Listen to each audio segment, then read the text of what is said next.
大家好，欢迎来到 Mia Mystery。今天要为大家介绍一起2018年发生在爱尔兰的案件。在一个平常的星期六下午，女子贾斯汀下了公车准备回家，然而这段15分钟的回家路程，她却再也到不了家。这段回家的路上到底发生了什么事？贾斯汀·瓦尔迪兹，菲律宾裔，案发时24岁，是家中唯一的小孩。他的父母在他小时候就移民到了爱尔兰，他则是跟着祖父母一起在菲律宾生活。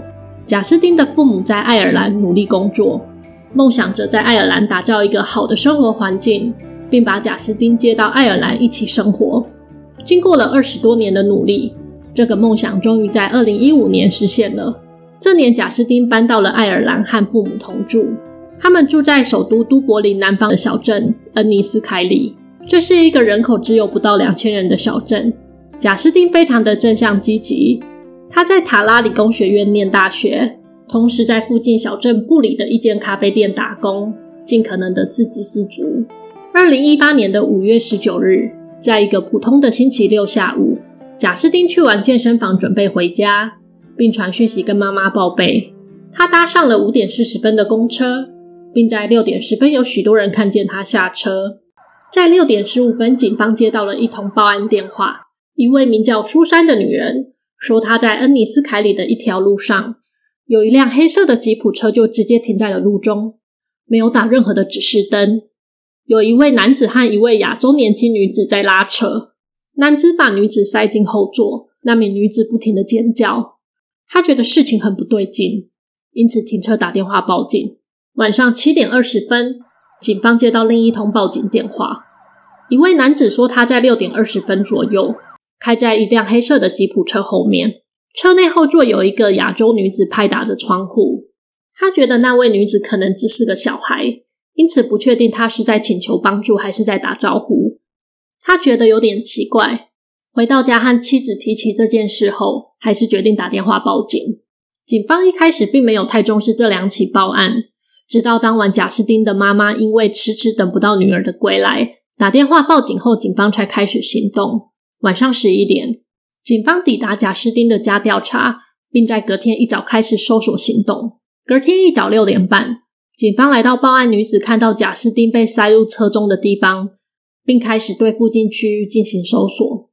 在附近找到贾斯汀被摔烂的手机及手提袋，这发现让警方觉得贾斯汀可能深陷危险中，立即出动搜寻直升机和巡逻队，全面搜寻附近区域。不过并没有什么发现。中午12点50分，警方向公众公布贾斯汀的失踪资讯，请求大众帮忙协助。下午4点钟，警方在案件的调查上有了进展。在查阅了附近的监视器画面后，警方锁定了那台黑色吉普车的车主马克·轩尼斯。他40岁，来自都柏林南部地区，已婚并有2个女儿，比较小的女儿还未满周岁。他就是为了小女儿的出生买了这台车。他是一位建筑工，他感觉像是一位有美满家庭的人。下午4点40分，警方举办全国记者会，并公布这项最新资讯，请大众要是看到马克或他的车，请回报警方。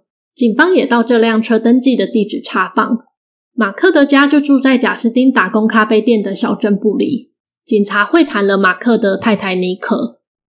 妮可说他最后一次见到马克是在前一天下午。马克说要和朋友去酒吧看球赛后便开车出门了，之后就再也没看过他了。警方接着到马克最后被看见的酒吧调查，得知那天下午马克的确有去那，不过只待了大约10分钟便离开了。他在5点40分左右开车离开，大约半小时后，他的车出现在贾斯汀搭的公车装置的监视器画面中。晚上7点左右，有一位女士开着车，看到了那台警方正在搜寻的黑色吉普车。她勇敢地跟随那台车，直到那台车在一个停车场停了下来，她便立刻打电话报警。警方也很快地赶到。马克坐在驾驶座上，手中拿着一把刀。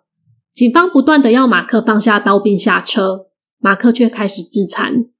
警方想开车门阻止，但车门已被上锁。马克并往窗外挥舞刀，作势要攻击警方。一位员警于是朝马克开枪，子弹射中了他的肩膀，他被送到附近的医院抢救后不治身亡。警方搜索马克的车内，没有看到贾斯汀，但找到一张被血浸湿的纸条，纸条上写着：对不起，帕克城堡。警方立刻到帕克城堡附近搜索，希望能找到安好的贾斯汀。很可惜事与愿违，警方最后在帕克城堡附近的灌木丛中找到贾斯汀的遗体。这里距离贾斯汀被绑架的地方只有大约10分钟的车程。验尸后发现贾斯汀是被勒毙窒息而死的，且推测是在被绑架后的1小时内就遇害了。生殖器上有些擦伤，但没有确切被性侵害的迹象。体内有微量的骨科碱，不确定是怎么进入他的体中的。警方接着对马克的背景做了更进一步的调查，发现马克过去曾有持有毒品和酒后闹事的犯罪记录，不过不认为他会对社会造成威胁。而邻居口中的马克是一位好邻居，安静有礼貌，还会在大学过后到邻居家询问是否需要帮忙。不过也有邻居表示，在绑架事件发生的3周前，马克才因为试图私闯民宅被警方盘问。他解释说他只是喝醉酒走错家了，也许这看起来不是什么大事，但从这已经可以看出他的精神状况不是很稳定。另外，马克有严重的酗酒问题，且有用毒记录，这也可以解释为什么贾斯汀遗体中有一点骨科碱的存在。马克负债累累，妻子也要跟他离婚，他的生活分崩离析，他开始在酒吧搭讪女人，也开始使用交友软体。不过到底马克跟贾斯汀之间是什么关系呢？他又为什么要绑架贾斯汀呢？警方找不到任何直接的证据显示马克跟贾斯汀彼此认识。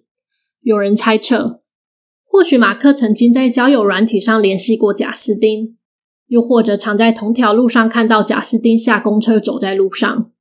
也许马克只是在贾斯汀运动的健身房或是打工的咖啡店看过他，便开始迷恋上他。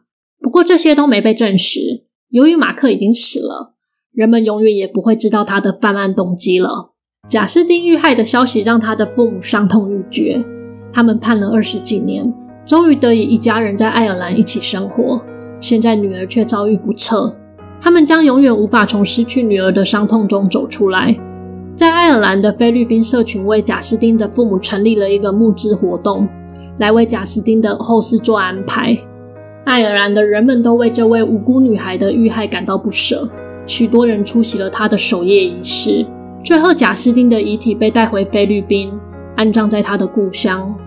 而马克的妻子因为无法承受这个事件带来的震撼，经过专家的心理辅导后，她决定带着2个女儿搬到英国开始新生活。心理学家派克·兰德尔指出，像马克这样随意绑架贾斯汀的行为，可以看出他的心理状态有多么的混乱不安。这起绑架事件看来像是临时起意的行动。这起事件最惊人的是，绑架事件发生的当下有许多的目击者，这显然是未经计划的绑架行动。也许在绑架了贾斯汀后，他也慌了，在为了阻止贾斯汀继续向路人求救，情急之下才谋害了他。像马克这样无特定目的随意绑架并杀害是极少见的案例。这起案件到这边就算是结束了。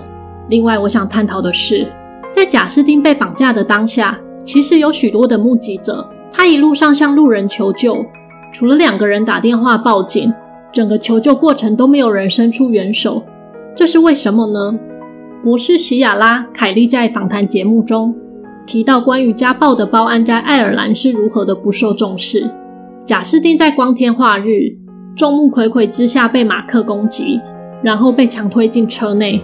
这一切的过程有好几位目击者看见。他好奇，如果这些事是发生在一位儿童身上，而不是成年女性身上，人们在目击时的反应是否会有所不同呢？为什么人们对于女性的受暴事件反应有所差异？他听到有人评论说，不能期待警方对这类事件的发生有什么大反应，因为这很有可能只是情人之间的争吵。这是他听过对于女性受暴最轻描淡写的反应了。也许就是人们对女性受暴的这种不重视，让贾斯汀被绑架的过程虽然一路有人目击，却没有人直接出手相救，只要认为是家暴，人们就睁一只眼闭一只眼，而不是对受害人伸出援手。从1996年起，在爱尔兰共发生了216起女性为被害人的暴力致死案，这之中大概有 90% 的被害人认识他们的加害者，而其中又有一半以上的加害者是他们的现任情人或前任。如果人们对于暴力的容忍度低，适时的对受害者伸出援手，那么今天贾斯汀被绑架时的呼救是否会得到回应？这起案件会不会有一个不一样的结局呢？欢迎留言告诉我你的想法。如果你喜欢这集节目，欢迎帮我按赞、订阅、分享。我们下次见。